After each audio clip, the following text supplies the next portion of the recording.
Hello and welcome to our podcast on the factors of production. This is the stuff we need in order to make more stuff, and then eventually so that we can sell that stuff. So let's go ahead and see what we're talking about. Let's review for a minute. A good is something in economics that is made or produced. Something tangible, computers, shoes, cars, water bottles, something that can be made and then ultimately sold in an economic system. This is going to be different from a service, and this is an action that someone does that benefits another. So for example, firefighting, being a dentist, being a teacher, or the amorphous consulting. Nothing is actually physically created by certain people when they are doing services. It is the action that they are doing that they sell. That is what becomes an economic commodity.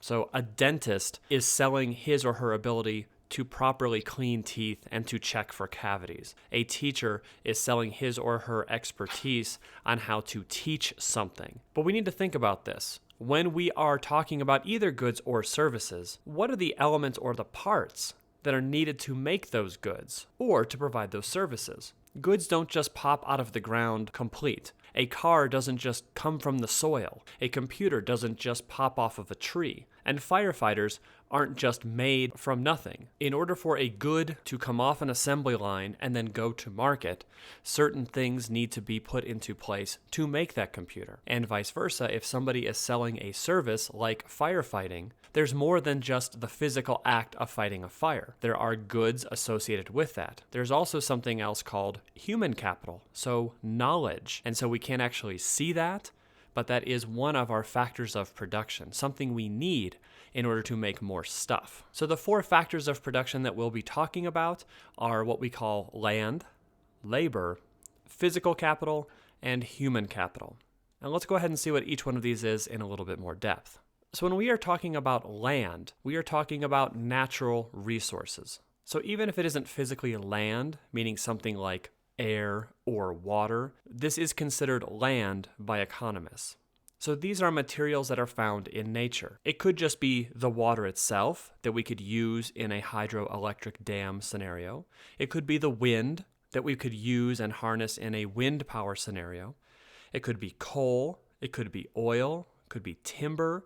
It could be the minerals, different things that we take out of the earth and then process in some way in order to make more goods, or that can become tools for another's service. The next factor of production is labor. And so technically, this is the effort a person devotes to a task for which that person is paid. So for example, if somebody is working in a factory, the physical labor that they must supply to turn a widget, or to attach a piece to a car, or to sort different items as it comes in front of them through a conveyor belt, that physical action of doing something is labor. And so while many factories do try to replace human labor with machine labor in terms of robotic arms or automated systems, there's probably always going to have to be some sort of human effort in order to make this new good or to provide this service. Every time somebody does something, either to make a good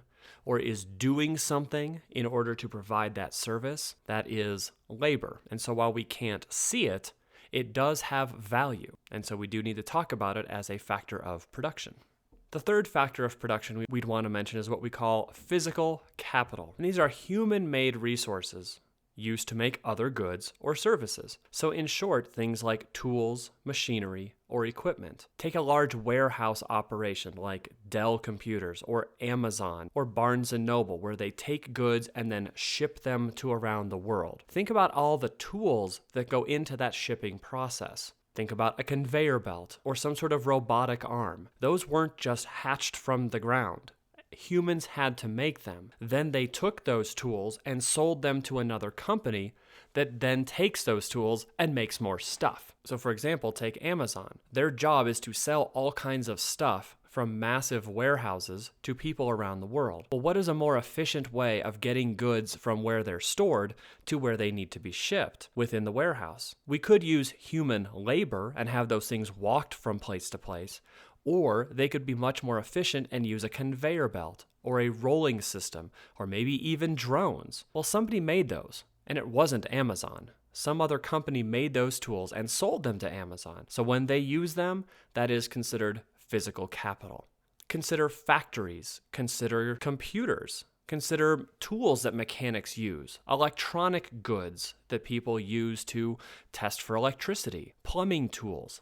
Anything that is human-made but that someone else uses to make more stuff would be considered physical capital. The last one we'd want to talk about is what we call human capital. And this is pretty amorphous, meaning that we can't see it, but it still does have value. Human capital is knowledge and skills that workers gain either through formal education or through experience, or maybe what we call on-the-job experience. When somebody gets smarter about something, it does have value even though you can't see it. And so the most obvious example would be formal schooling.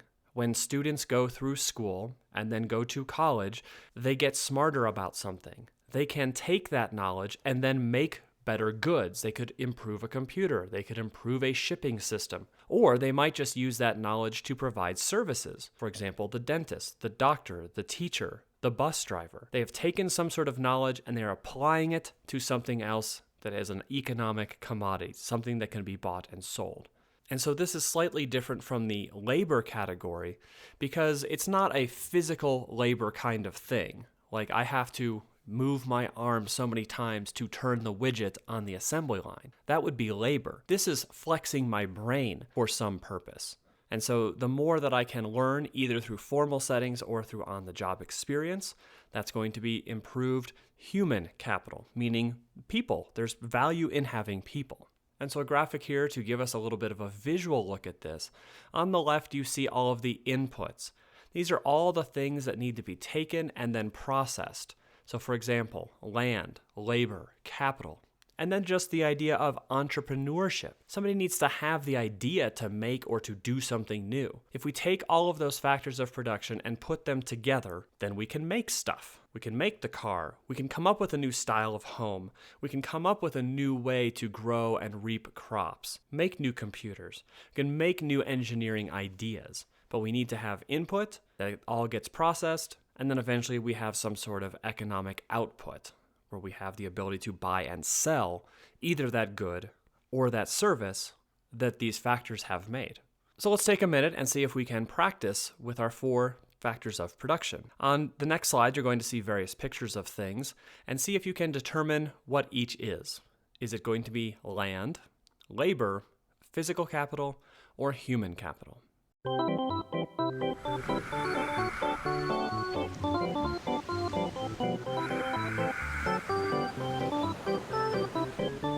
The intermission.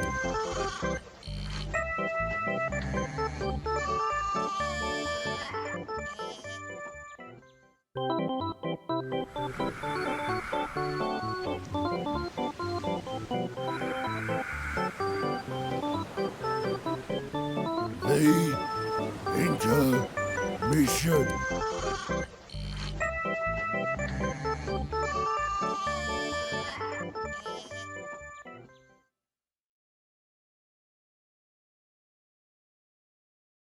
And so for each of those, we have given what we think is the best answer for each. I'm sure you could look to explain and to justify other factors of production for each of those. For example, the waste treatment facility. Our first thought is that it is physical capital, that is used to provide an additional service to something else, but it is a tool in itself. You could easily argue that there is some human capital involved in that. And of course there is, because somebody had to apply knowledge in how to best create the factory. In addition, they would also need to provide some brain power as to what they're actually doing scientifically in order to treat this waste. We could also look at it as labor, because there are probably people in there physically doing something, turning a valve, checking a conveyor belt, making sure that things work. That's not necessarily brain power, that is labor power. So we could easily argue how many of these fit into many of our examples. But the point was just to try to get us to, on the surface level, categorize what we're seeing into our 4 factors of production. So that's about it for now. If you have any questions, please bring those into class. We'll go from there, and we will see you soon. Thanks.